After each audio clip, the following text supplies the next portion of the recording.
As the society changes, so should the Constitution.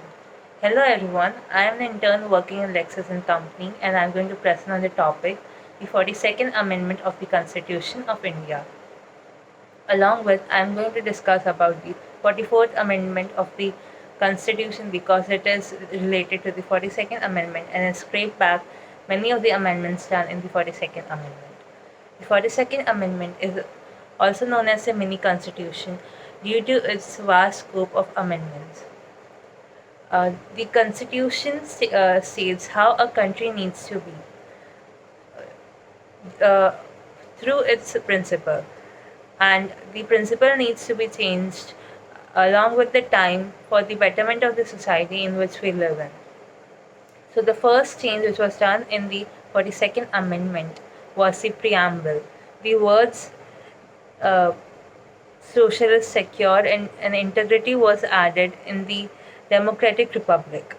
Secondly, in the seventh schedule of the Indian Constitution, which is the which gives the powers to delegate different delegation of powers between the union and the state government, allowed the transfer of 5 subjects from the state to the concurrent list. The subjects were about the forest, education, weights and measure, administration and of justice, and wildlife and birds. Then the Article 323A and 323B was inserted for the establishment of the tribunals for the administration and other matters. Also, there were addition of 4 DPSPs, which are the directive principles of state policy, which ensured the welfare of the children, to offer them opportunities, uh, then to minimize the difference between the rich and poor and provide legal aid to the poor. Also, there was uh, provision for the participation of workers in the management of the industries, and the fourth was to protect the environment and the forest. It also scraped the judicial powers to review the judicial decisions.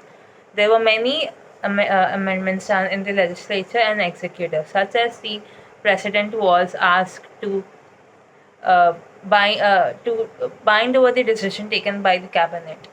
The center had the power to deploy the forces of the state in order to control the state and uh, state's law and order. Also, uh, there was special discriminatory power to the speakers of Lok Sabha and Prime Minister. The DPSPs were given more preference over the fundamental rights. So the 44th Amendment, which occurred after 2 years of the 42nd Amendment, uh, scraped back many of the amendments that were done 2 years back. First of all, it reversed the power of the government to amend the constitution as per their own wish. It was considered as unjustified power. Second was the Right to Property Act was shifted from the fundamental right to the legal right. For your information, the difference between the fundamental right and the legal right is that the fundamental right cannot be amended, but the legal right can be, according to the act or legislation amended. Then the grounds of the declaration of national emergency was earlier on the grounds of 2 terms. The first was external aggression and second was the internal disturbance. The internal disturbance was replaced with the word armed rebellion. Article 226 was amended to restore the High Court the power to issue writs on purpose other than the fundamental rights. It modified the constitutional emergency provisions and prevented it from the misuse in the future. It also added one more DPSP, which ensured to minimize the inequalities between the income status facilities and opportunities. Uh, it restrained the government to the power to the parliament to extend a proclamation of presidential rule beyond 1 year.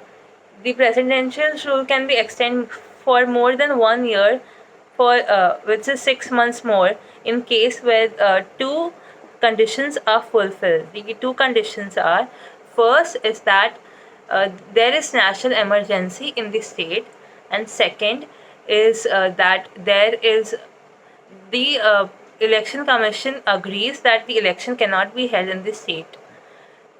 Lastly, the 42nd and 44th Amendment both made the President binding over the advice of the Cabinet. So, thank you. This is it for the presentation.